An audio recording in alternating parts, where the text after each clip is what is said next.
3 months later, Jake stood on the observation deck of the UNS Endeavour, humanity's first purpose-built diplomatic vessel. The ship was still new and everything had that fresh smell of recent construction. The crew moved with careful efficiency, still learning their stations and duties. Katie joined him at the viewport, carrying 2 cups of coffee. "Thought you might need this. Long day." "Thanks." Jake accepted the cup gratefully. They were in orbit around New Geneva, the newly established human embassy world designated by the Council of Stars. Below, construction crews from a dozen species worked alongside human engineers to build the facilities that would serve as humanity's gateway to galactic civilization. "Hard to believe it has only been 3 months, Katie observed. "Feels like a lifetime." In a way, it was. We are not the same people who walked into that council chamber. "No," Katie agreed. "We are people who proved we belong here." "You proved it," Jake shook his head. "I was just the person who stood in the arena. But what happened after that has been all of us. Every human who has interacted with the other species, who has shown that we are more than just warriors. We are scientists, artists, explorers, diplomats. We are people." The door to the observation deck opened and Princess Celera entered. True to her word, she had spent the last 3 months as humanity's most unusual ambassador, traveling to Earth and living among humans to better understand their culture. "Captain Morrison, Lieutenant Brooks," she greeted them formally. Though her demeanor had softened considerably since their first meeting, "I wanted to inform you that I will be returning to Valtros Prime tomorrow. My ambassadorial term is complete. Will you miss us?" Katie asked with a slight smile. Celera's expression was thoughtful. "I will miss your coffee. It is a remarkable beverage. But more seriously, yes, I will miss this." She gestured vaguely around them. "Among my people, everything is certain. Our technology ensures comfort, our military ensures safety, our society ensures stability. But there is no spark. And Earth has spark?" Jake asked. "Earth has chaos," Celera corrected. "But chaos is merely potential energy waiting to be directed. Your species argues constantly, disagrees about everything, and yet you continue to move forward. You build things that fail and rebuild them better. You embrace uncertainty as a challenge rather than a threat." She paused. "I have recommended to my father, the Emperor, that the Valtherian Empire establish a cultural exchange program with humanity. We have much to learn from you." "That is high praise coming from someone who called us livestock 3 months ago," Katie noted. "I was wrong," Celera said simply. "I measured strength by the wrong metrics. I looked at physical durability and technological advancement and assumed those were the only factors that mattered. But I have learned that true strength is adaptability, resilience, and the will to continue despite setbacks. These are qualities my people have forgotten in our centuries of dominance. You can help us remember." A message chime interrupted them. Chenwei's face appeared on the nearest screen. "Captain Morrison, we are receiving a request from the Krellian Confederacy. They are asking if you would be willing to conduct training exercises with their military forces. They want to learn human combat tactics." Jake blinked in surprise. "The Krellians? They have one of the most advanced militaries in the galaxy." "And they watched you fight Jarek," Chenwei said with a knowing smile. "They want to understand how a less advanced species can produce such effective warriors. I should mention, you are not the only one receiving such requests. I have had inquiries from 6 other species about various aspects of human culture and methodology. It seems your fight opened more than just political doors." After Chenwei signed off, Jake turned back to the viewport, processing this information. "You are surprised?" Celera observed. "Honestly? Yes, I thought the fight would get us a seat at the table. I did not expect it to make other species want to learn from us. You demonstrated something they believed impossible," Celera explained. "You proved that innovation and determination can overcome raw power. Every military strategist in the galaxy has studied your tactics. Every diplomat has analyzed how your species negotiated from a position of perceived weakness. You have become a case study in exceeding expectations." "No pressure then," Katie muttered. Jake laughed. "We have handled worse. Remember when we had to convince the Thorian ambassador that not all human music was aggressive? You showed him jazz and he thought we were trying to hypnotize him with mathematical patterns." "Cultural exchange is complicated," Jake agreed. Then more seriously, "But that is the real work, is it not? The fight got attention, but building actual relationships, mutual understanding, that is the hard part. And yet you humans seem well suited for it, Saylara said. You are divided among yourselves, yes, but this means you are practiced at bridging differences. Every human nation, culture, and community represents a different perspective, and yet you have learned to cooperate when necessary. The galaxy is simply your internal diversity on a larger scale. Over the following weeks, Jake found himself traveling extensively as part of humanity's diplomatic corps. He participated in cultural exchanges, military training exercises, and academic symposiums. Everywhere he went, the story of his fight with Jarek had preceded him. But Jake made sure people understood the larger message. At a military academy on Krelios Prime, he addressed a class of young officers. I am not here to teach you how to fight like a human. I am here to teach you to think like one. We do not have the strongest bodies or the best technology, so we had to develop something else. Adaptability. We had to learn to assess every situation, identify our advantages, and exploit them. That is not a human trait. That is a survival trait. Any species can learn it. At a scientific conference on Meridian Station, he spoke about human innovation. We make a lot of mistakes. We try things that do not work, but we learn from failure and we are not afraid to try again. Some of our greatest discoveries came from experiments that failed in interesting ways. Do not be afraid to fail. Be afraid of never trying. And at a cultural symposium on Unity World, he addressed the prejudices that still existed. Yes, humans are dangerous.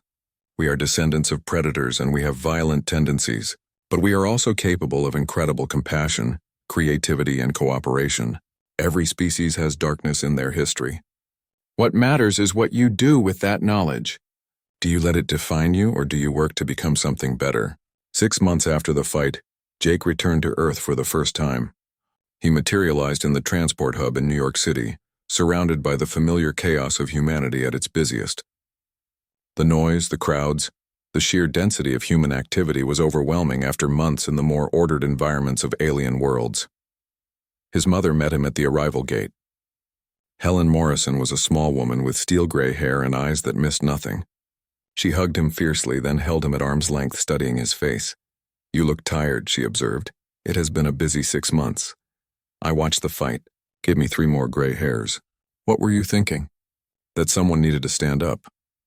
Well, you stood up and then got knocked down repeatedly. But her eyes were proud even as she scolded him. Come on. Your father is making dinner and your sister is bringing her new boyfriend for you to meet. Over dinner with his family, his father, a retired teacher, his sister Amy, a marine biologist, and her boyfriend Marcus, a musician, Jake found himself relaxing for the first time in months. They asked questions about space, about aliens, about the council, but mostly they just talked about normal things. Amy's research, Marcus's upcoming concert, their father's garden, their mother's book club. It is nice, Jake said after dinner, sitting on the porch with his father, to be reminded that for most people the galaxy did not change. Life just goes on. Oh, it changed, his father corrected gently. But humanity has always been good at absorbing change and continuing forward. We have been doing it for thousands of years. A few new neighbors in the galaxy? We will adapt. Later, lying in his childhood bedroom, staring at the ceiling with its glow-in-the-dark stars, Jake thought about his father's words. That was the real victory, was it not? Not the fight, but what came after. The relationships being built, the understanding being fostered, the slow work of transforming humanity from newcomers to members of the galactic community. A month later, Jake received orders assigning him to the newly formed Galactic Integration Office. His official title was Cultural Liaison, but really, he was an ambassador without portfolio, traveling wherever tensions arose between humans and other species, helping to bridge misunderstandings and build connections. It was not glamorous work. It did not involve dramatic fights or grand speeches.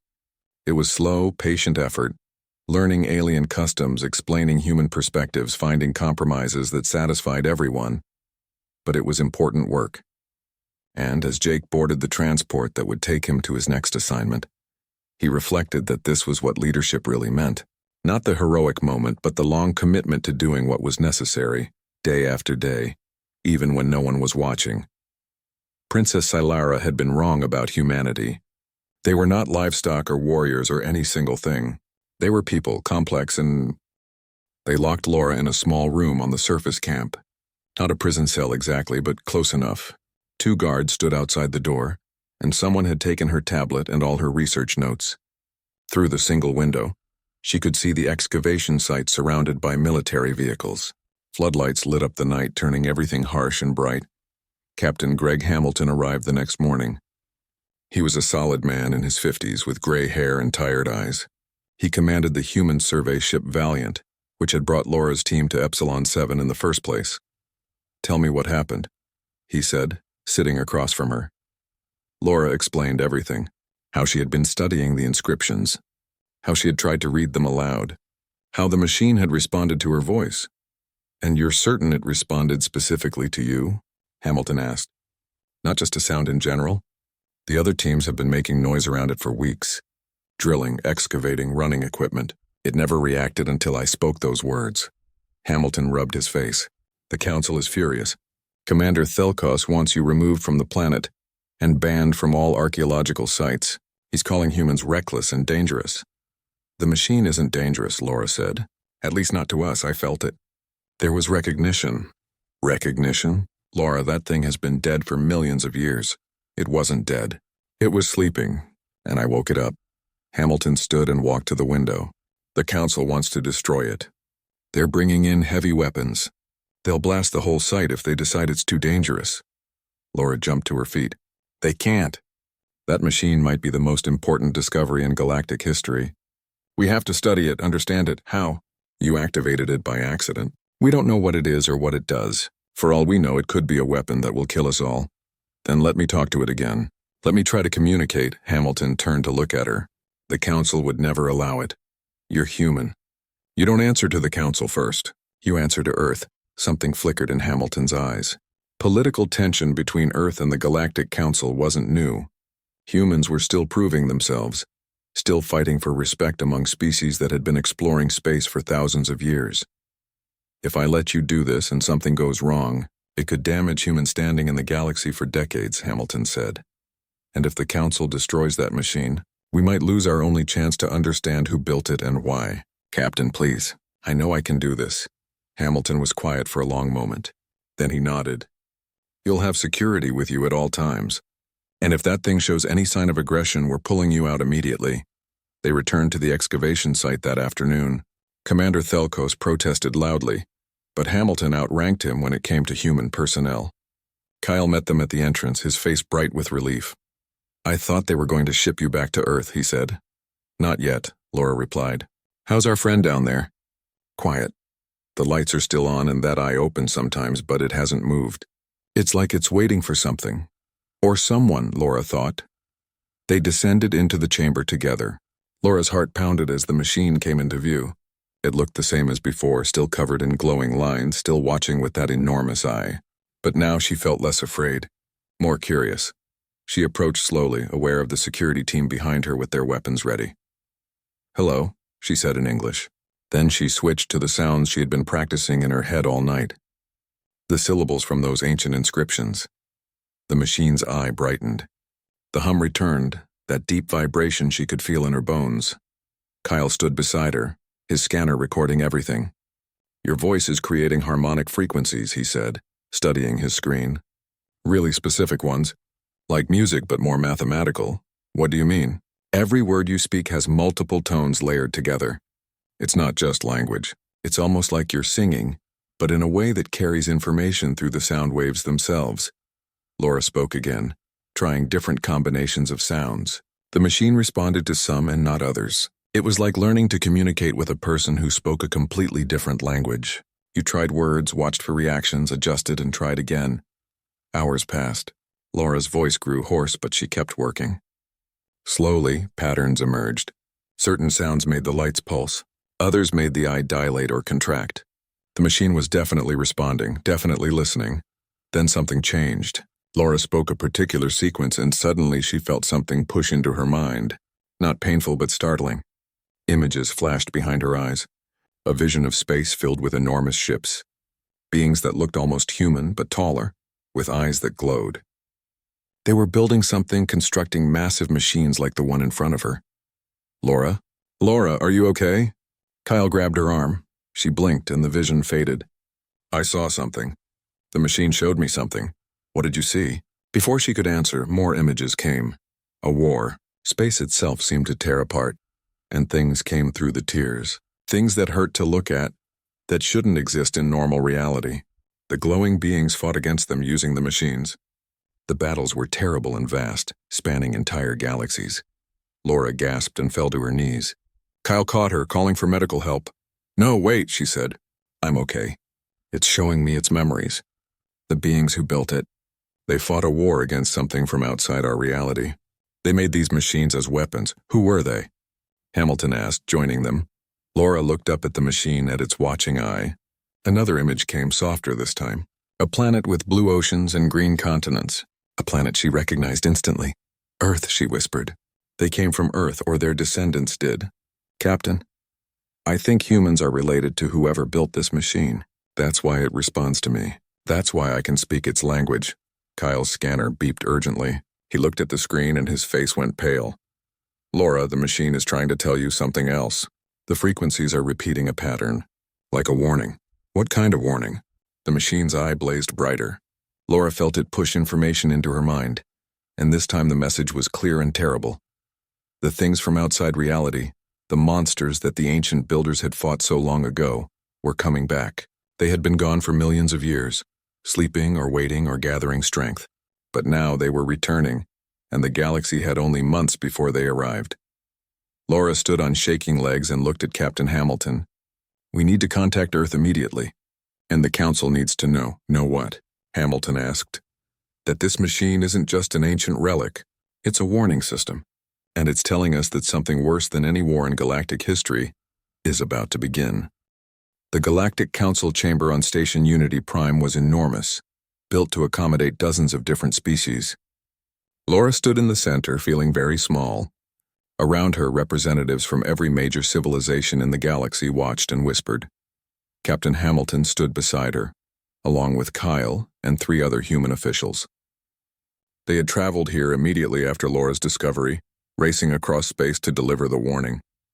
Commander Thelkos spoke first, his voice harsh. The human claims that an ancient machine told her of an impending invasion. She expects us to believe this fairy tale based on visions and feelings. Elder 6 of the Celestials leaned forward. She was ancient even by her species' standards.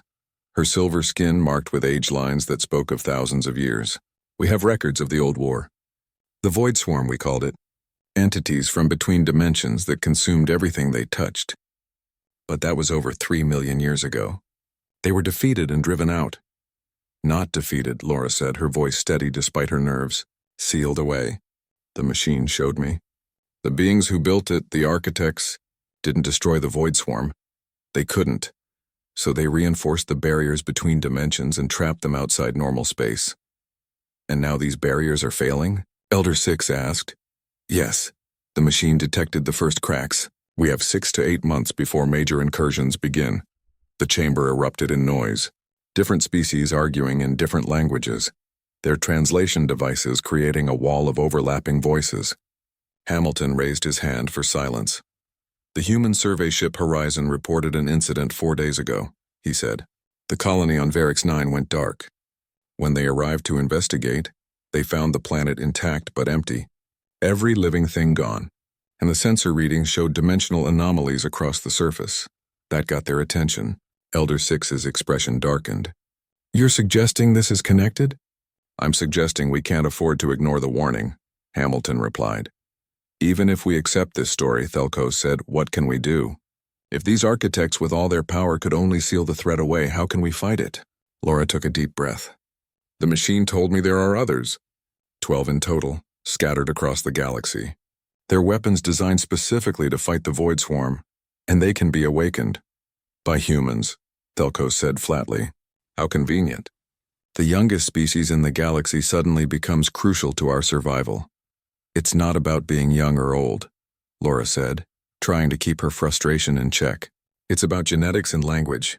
The architects encoded their machines to respond only to specific biological markers and acoustic patterns, patterns that exist in human DNA and human vocal cords.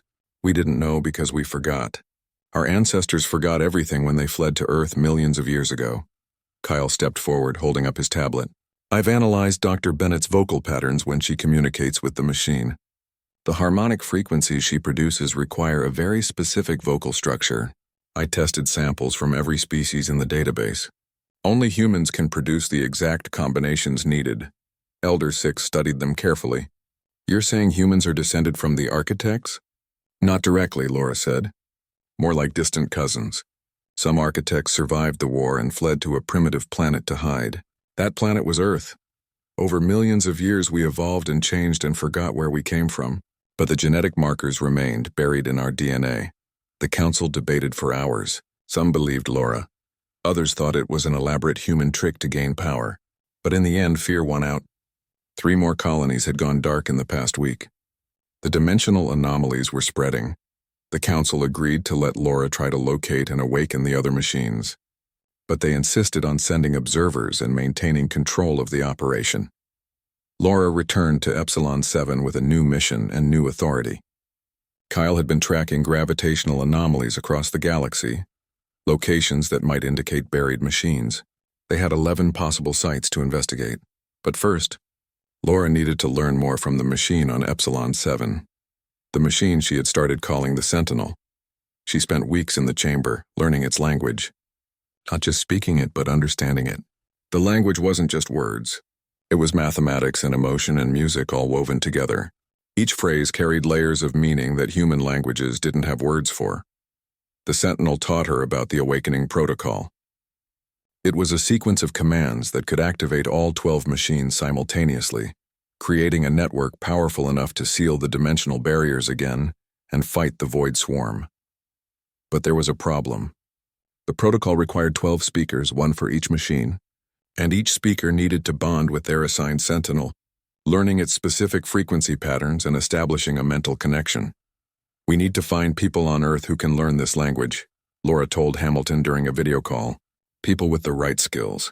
Linguists, musicians, anyone who understands complex sound patterns. How long will it take to train them?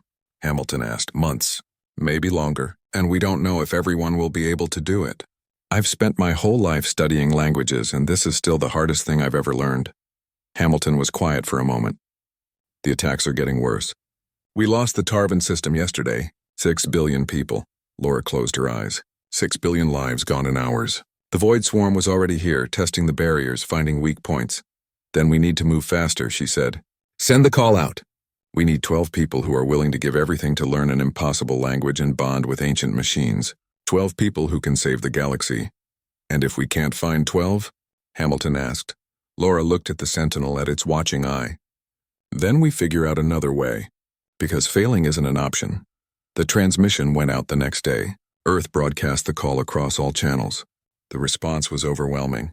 Thousands volunteered from every continent and culture. Linguists, musicians, poets, teachers, soldiers, young and old, all willing to try. Laura reviewed the applications with a team of experts. They needed people with perfect pitch, people who could hear and reproduce complex sounds, people whose minds could handle the mathematical nature of the ancient language. They selected 50 candidates for initial training. Among them was Claire Rodriguez, a former opera singer turned xenolinguist. Tenzin, a Tibetan monk who had studied harmonic meditation for 40 years. Adebayo Okonkwo, a Nigerian poet whose native language was tonal, and others, each bringing unique skills. But as Laura prepared to return to Earth to begin training, Kyle discovered something that changed everything. He had been analyzing data from the Varix 9 incident, comparing it with the Sentinel's warnings. Laura, you need to see this, he said, his voice tight with worry. She looked at his screen. It showed a star map with red markers indicating dimensional anomalies. There were hundreds now, maybe thousands, and they were growing larger, spreading like a disease across the galaxy. The timeline is wrong, Kyle said. The Sentinel predicted 6 to 8 months. But at this rate, we have maybe 4 months before major incursions. And these smaller rifts are already killing entire worlds. Laura felt ice in her stomach. 4 months to find 12 machines, train 12 speakers, and activate the awakening protocol. It wasn't enough time. Can we speed up the training? Kyle asked. I don't know. This language isn't something you can rush. It changes how you think, how you process sound and meaning. Push too hard and people's minds could break. Then what do we do? Laura looked at the Sentinel again, seeking answers in its ancient gaze.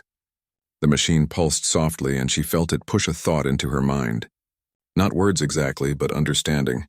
There was another option, a faster way to activate the network, but it came with a price that made her hands shake when she understood what it meant. "We keep going," she said finally. "We train as fast as we can, and we hope it's enough." The training facility on Earth was built in the mountains of Colorado, far from cities and distractions. Laura stood in the main hall, looking at the 50 candidates who had made it through initial screening. They came from everywhere. Different countries, different backgrounds, different ages, but they all had one thing in common. They could hear the world in ways most people couldn't. "This will be the hardest thing you ever do," Laura told them on the first day. "The language of the architects isn't just sounds. It's mathematics expressed through tone and harmony. It's emotion carried on specific frequencies. Your mind has to learn to think in completely new ways." Claire Rodriguez raised her hand. She was in her 40s with dark hair going gray at the temples. "How long did it take you to learn?" "I'm still learning," Laura admitted. "But you'll have help. The Sentinels guide the learning process once you connect with them. They show you how to shape the sounds correctly." The training began. Laura taught them the basic sounds first, the fundamental tones that formed the building blocks of the language. Some caught on quickly, others struggled. By the end of the first week, 10 candidates had dropped out, unable to handle the mental strain. Tenzin excelled. His decades of meditation had prepared his mind for the complex layering of tones. He could hold 3 different frequencies in his voice simultaneously, creating harmonics that made the air shimmer. Adebayo brought a poet's understanding of rhythm and flow. His native Yoruba language was tonal, giving him an intuitive grasp of how meaning could shift with pitch. He composed practice phrases that helped the other students learn faster. But Claire struggled. Her opera training had taught her to project and perform, but this language required something different: control, precision, mathematical exactness. "I can't do it," she said after 3 weeks, tears of frustration on her face. "I'm trying, but my voice won't cooperate." Laura sat with her in one of the practice rooms. "You're trying to sing it." "This isn't singing, it's speaking with harmonic structure. I don't understand the difference. Singing is about beauty and emotion. This language is about information transfer. The emotion is encoded in the mathematics. Think of it less like music and more like a very complex code." Claire wiped her eyes and tried again. This time, instead of projecting like she was on stage, she spoke softly, focusing on the precise frequencies. The harmonics aligned, and for a moment the air around her glowed faintly blue. "That's it," Laura said. "You've got it." Meanwhile, Kyle coordinated the search for the other Sentinels. Using the gravitational data and the information from the first Sentinel, they identified 11 locations across the galaxy. Some were on planets. Others were buried in asteroids or hidden in the cores of dead moons. Captain Hamilton led the recovery efforts, commanding a small fleet of human ships supported by the Galactic Council. At each location, they found the same thing: massive machines dormant and waiting, each one different in small ways, but all clearly built by the same civilization. The first successful activation happened 2 months into training. Tenzin traveled to a frozen world called Kelos 4 with a team of scientists and soldiers. The Sentinel there was buried under miles of ice. Laura watched via video link as Tenzin stood before the machine and spoke. His voice carried perfectly through the communication equipment, each harmonic clear and precise. The Sentinel woke slowly, lights flickering on across its surface. Then something happened that Laura hadn't expected. The Sentinel reached out with its consciousness and touched Tenzin's mind directly. The connection was so intense that Tenzin collapsed, his body seizing as information poured into him. "Get him out of there," someone shouted, but Tenzin held up a hand, gasping. "No, it's okay. It's teaching me, showing me how to control it." The bonding process took hours. When it was done, Tenzin stood, but he was different. His eyes held a distant quality, as if he was seeing things no one else could see. He spoke, and his voice carried harmonics even when using normal English. "I can feel it," he said. "The Sentinel. It's part of me now. I know what it knows. I can see the dimensional barriers and the cracks forming in them." Over the next month, 5 more speakers successfully bonded with their Sentinels. Each experience was unique but followed the same pattern. The speaker learned the language, made contact, and then underwent a transformation as the machine and the human mind merged partially. But not everyone succeeded. A young man named Peter tried to bond with the Sentinel on HFY 7 and couldn't handle the mental pressure. His mind fractured and he had to be sedated and taken back to Earth. He survived but would never fully recover. After that, Laura made the requirements even stricter. Better to have fewer speakers than to destroy people's minds. Claire finally got her chance 4 months into the training. Her Sentinel was hidden inside an asteroid in the Krell system. Laura traveled with her, wanting to be there for support. "I'm scared," Claire admitted as they approached in the shuttle. "That's normal," Laura said. "I was terrified the first time. But you're ready. I've watched you grow. You understand the language now." The Sentinel in the asteroid was smaller than the others, only about 200 feet tall. But it was beautiful, covered in intricate patterns that glowed gold instead of blue. Claire stood before it and began to speak. Her voice was steady, controlled, each harmonic perfectly aligned. The Sentinel woke and reached out to her mind. Laura watched as Claire's expression changed. Fear became wonder. Wonder became understanding. The bonding took longer than the others, nearly 5 hours. When it finally completed, Claire opened her eyes and smiled. "It's incredible," she whispered. "I can hear the universe singing." But success was mixed with failure. By the time they reached 8 bonded speakers, they had only 3 weeks left before the dimensional barriers would fail completely. The void swarm attacks were increasing. Whole systems were being evacuated as rifts tore through space. And there was another problem. The Krogan, a militaristic species that valued strength above all, had grown afraid of the Sentinels. They saw the machines as a threat, weapons that gave humans too much power. "The galaxy is desperate now," their representative argued in the council. "They will accept human dominance if it means survival." But what happens after? When the threat is gone and humans control 12 godlike weapons? Elder Six tried to calm them. "The humans have earned our trust. They're risking their own people to save us all." But the Krogan wouldn't listen. Fear and pride made them blind. They formed a secret coalition with other species who shared their concerns. Laura learned about it from Hamilton, who had intelligence reports from human operatives. "They're planning something," Hamilton said during a secure call. "We think they might try to sabotage the activation. Can we stop them?" Laura asked. "Not without proof. And we can't spare resources to chase shadows. We need to focus on completing the protocol." The 12th speaker was Adebayo.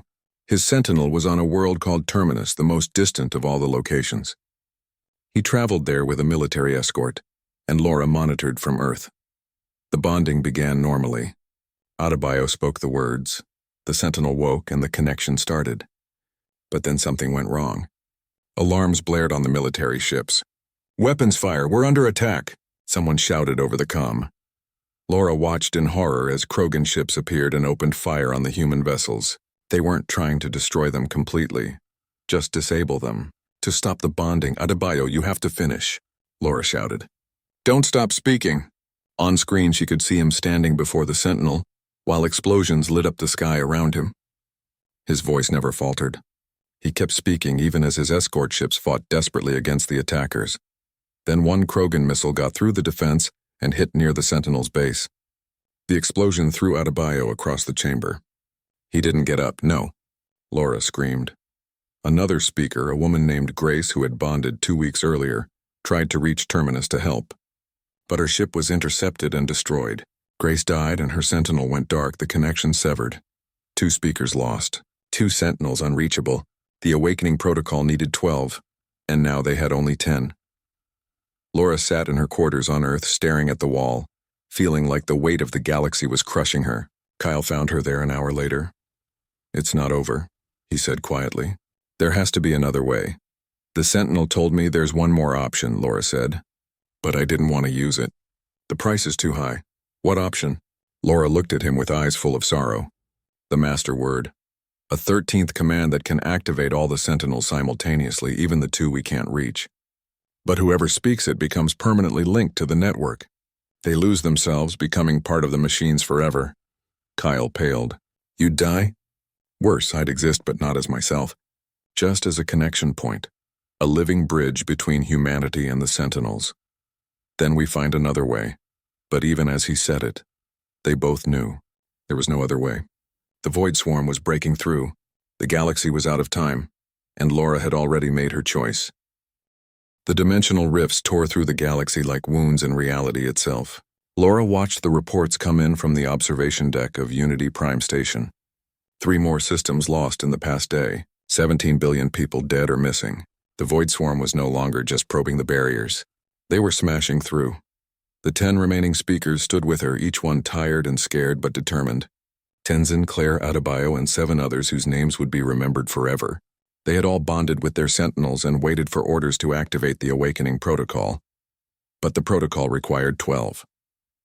And they had only 10. Captain Hamilton stood nearby, his face grim. The Council is evacuating non-essential personnel from border systems. But there's nowhere safe to run. If we can't stop this, the entire galaxy falls. Laura had been thinking about the master word for days now. The 13th command that could save everyone but would cost her everything. She had made peace with it. What was one life compared to trillions? But Kyle refused to accept it. He had been working non-stop, analyzing the language structure, looking for alternatives. Now he burst onto the observation deck, his tablet clutched in his hands. "I found something," he said, breathless. "Laura, you don't have to do this alone." She turned. "What do you mean?" "The master word works by creating a quantum link between a human consciousness and the Sentinel network. It requires enormous mental capacity, which is why it destroys the speaker. But I ran simulations. If multiple people speak the master word simultaneously, they can share the burden. The consciousness spreads across all of them instead of consuming one person." Hamilton stepped forward. "How many people?" 3 minimum. Maybe 4 to be safe. They'd still be changed. They'd still be partially merged with the network. But they wouldn't be lost completely. They could maintain their individual identities. Laura felt hope flicker in her chest. "Are you sure?" "As sure as I can be without testing it. The math works. The question is whether anyone else would be willing." "I'll do it," Hamilton said immediately. Everyone turned to look at him. The captain stood straight, his expression calm. "I'm not a linguist. I can't learn the language like the speakers did. But if all I need to do is speak one word, I can manage that. And I'm not letting you face this alone, Laura." "Captain, you don't understand what you're offering," Laura said. "You'd be connected to the Sentinels forever. Part machine, part human. You'd never be the same. I'm 62 years old. I've had a good life. If I can spend what's left of it protecting the galaxy, that's a better ending than most people get." Kyle spoke quietly. "I'll do it too." "Kyle, no," Laura started. "Yes. You taught me everything about the architects and their language. You trusted me with your research. I'm not letting you do this without me. Besides, someone needs to monitor the technical aspects of the merge. Who better than me?" Laura looked at them both. These brave men willing to sacrifice everything.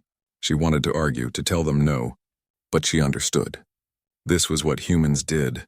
When the universe needed someone to stand up and face the impossible, humans answered. "3 of us, then," she said. "We speak the master word together and activate all 13 sentinels." 13? Hamilton asked. "There are only 12, Kyle smiled. "That's the other thing I found.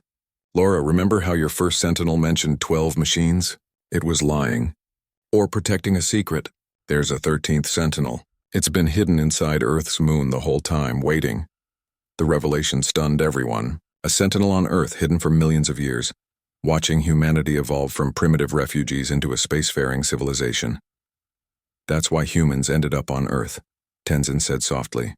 "The architects didn't just flee there randomly. They were protecting the final sentinel, the most important one. There was no time to fully explore the implications. The Void Swarm was breaking through faster now. Massive rifts were forming in the core systems. The Galactic Council estimated they had less than 72 hours before complete dimensional collapse. Laura, Kyle, and Hamilton traveled to each of the 10 active sentinels, teaching the speakers the full awakening protocol. Then they journeyed to Earth's moon, where excavation teams had uncovered the 13th sentinel. It was larger than the others, more complex. Its patterns so intricate they seemed to move and shift when you looked at them. "This is the core," Laura said, standing before it. "The central node that connects all the others. When we activate it, the whole network comes online." The 3 of them practiced the master word. It was shorter than Laura expected, just 7 syllables, but each syllable carried such weight, such density of meaning, that speaking it felt like trying to lift a mountain. They coordinated with all 10 speakers across the galaxy. Everyone would speak simultaneously. The 10 would activate their individual sentinels with the standard commands. Laura, Kyle, and Hamilton would speak the master word here at the 13th. The hour arrived. Laura stood between Kyle and Hamilton in the lunar chamber. All around them, human soldiers and scientists waited. The chamber was filled with recording equipment, cameras, sensors. Whatever happened next, humanity would remember it. "Are you ready?" Laura asked. Kyle nodded, looking scared but determined. Hamilton just smiled. "It's been an honor serving with you both." Laura closed her eyes and felt the Sentinel's presence in her mind. It was waiting, ancient and patient and incredibly powerful. She could sense the other 12 Sentinels across the galaxy, could feel the 10 speakers preparing to speak. "Now," she said. They spoke the master word together, 7 syllables that contained the knowledge of millions of years, 7 sounds that bridge the gap between flesh and machine, between human consciousness and ancient technology, 7 tones that resonated through dimensions and space and time itself. Laura felt herself explode outward. Her consciousness expanded, stretching across the galaxy in an instant. She was still herself, still Laura Bennett, but she was also more. She could see through 13 pairs of ancient eyes. She could think with processing power that made supercomputers look like children's toys. Kyle was there with her, his presence bright and analytical, already monitoring data streams and energy flows. Hamilton was there too, solid and steady, his military training helping him organize the chaos of information flooding through them. The 13 Sentinels came fully online. Not just awake, but alive, their systems powering up after millions of years of sleep. Across the galaxy, they stood from their tombs and ruins and hiding places.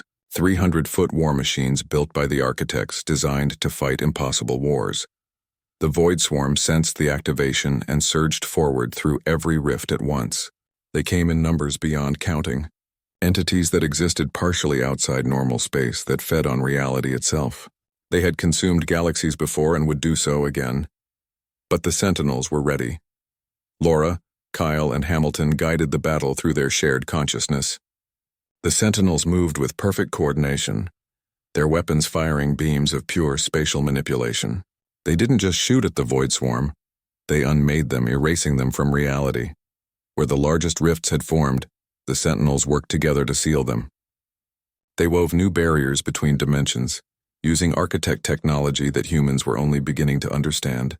It was like watching someone repair fabric at the quantum level, stitching reality back together strand by strand. The battle lasted 3 days. 3 days of continuous fighting across 1,000 worlds.